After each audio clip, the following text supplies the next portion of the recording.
Alright guys, what's going on? So, today we're going to talk about the second episode of the Usagi Yojimbo trilogy episodes, and that is, and forgive me because I do not speak Japanese, but Osoroshi no Tabi, which it translates to Journey of Fear.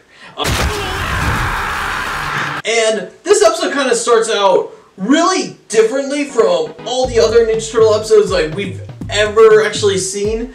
It actually goes straight from the end of the previous episode, Yojimbo, and it just continues on. It's almost like there was no break between, and the weird part about it is even like when it goes into a theme song, it's kind of like the opening just is in this weird area where it almost feels like it shouldn't actually be there. Like they're just like, we have 2 minutes, the scene's end. Okay, go to theme song real fast. And now, if you guys remember last episode, we know Yojimbo, we had that beautiful splash screen of the title in Japanese characters. Fortunately, we don't get that in here, and kind of almost shows like just more proof to me that like when they were writing and producing these episodes, it felt like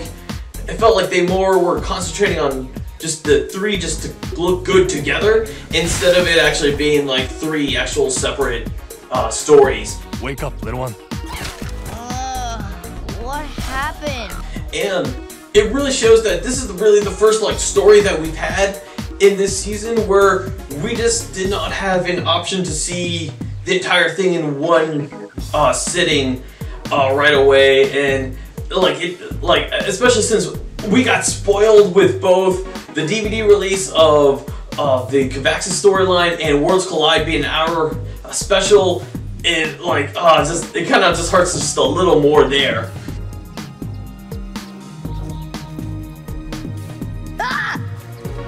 As I said, this continues straight off of Yojimbo. We're seeing that the Turtles are still continuing their journey to get, or Pugtaro as the Turtles call him, to get him to the temple. In this episode, we get like more Japanese folklore into this. Like, you know, we've had before, we've talked about yokai before back in season 3, where the Turtles like go back in time, where they meet their mom and everything. We get mentioned that we see an Oni mask and everything, but the big thing that they bring in this episode is actually these creatures, these playful creatures called Tanuki. What the heck is that? What happened to Mikey? Most of you guys probably know Tanuki from Mario Bros. 3, which is my favorite Mario Bros. Game, by the way. They're actually well-known Japanese mythical creatures, known for their tricks and their transformations. So, one thing that you will notice that these Tanukis are wearing, they're wearing like these kind of like diaper kind of things, almost kind of like something like a sumo wrestler would wear. If you guys actually know what Japanese Tanuki actually look like in Japanese folklore and everything, you'll be glad that those undergarments are on them. If not, I would not go do a search on them on the internet, because you're gonna get some disturbing images. When we first see them, you know, we see them, they start imitating the turtles. The first turtle they imitate is actually Michelangelo, and it is just hilarious as he has this like this spaced out look. No games, bro. I was just looking for pizza. Really fit his character, and like it gives you that whole sense in the beginning where like you're not sure if that's just Michelangelo or something else, and like very cleverly they chose Michelangelo to be the first one for them to imitate. We also get to see some references with Usagi. He actually bites into a carrot, and it looks just like Bugs Bunny. And even Raphael, he even says, What's up, Doc? It's actually very cleverly planned and everything. It was actually a nice little reference there. Another reference that Raphael gets in there. So later on in the episode, we actually see them fighting a spider, the spider demon. And Raphael actually gets trapped up into a web, and Raphael shouts, Deja vu! And if you guys don't realize what the reference is, the voice actor for Raphael is Sean Astin, who is very famous for doing Samwise Gamgee in the Lord of the Rings trilogy. Like, he was just like saying, like, you know, oh, I've done this scene before in this franchise. We had a similar joke back in, I believe it was season 2, when they get their mystic armor, or it might have been season 3 now I think about it. He makes a reference to Goonies. So that was actually a nice little treat there. Remember how, like, the Turtles had those awesome samurai outfits last episode, and you know they made the toys for those samurai outfits and everything? Well, guess what? They're already gone. Like, they still keep, like, the shoulder pads and that kind of stuff for it, but over here, all throughout the episode, they don't actually have the armor or the mask or the helmets. Oh, in fact, like in the on the backs, we see that they have kind of like that whole basket hat kind of thing that Usagi has. I'm pretty sure it has a proper name, but I don't know what that proper name is. So, you know, it's a basket hat kind of thing. So I just found it kind of odd that like, you know, for the toys especially, like, you know, they made that whole line that they already abandoned the actual full outfit, and they went with this one. And this one, as far as I know, if there's no Planet Toys, I could be wrong. There might be another toy set for these. Kintaro continues to annoy the Turtles, and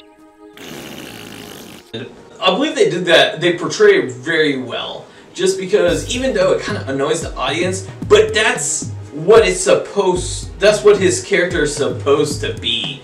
I like how they pull it off and everything. And just like Cavaxis and all the other characters that Michelangelo names, you know, we see the Turtles, they actually call him, like, it's not just Michelangelo who's calling him Pugtaro. It's actually like all the Turtles call him Pugtaro, even though his name is Kintaro, as Usagi actually continues on to call him Kintaro and everything.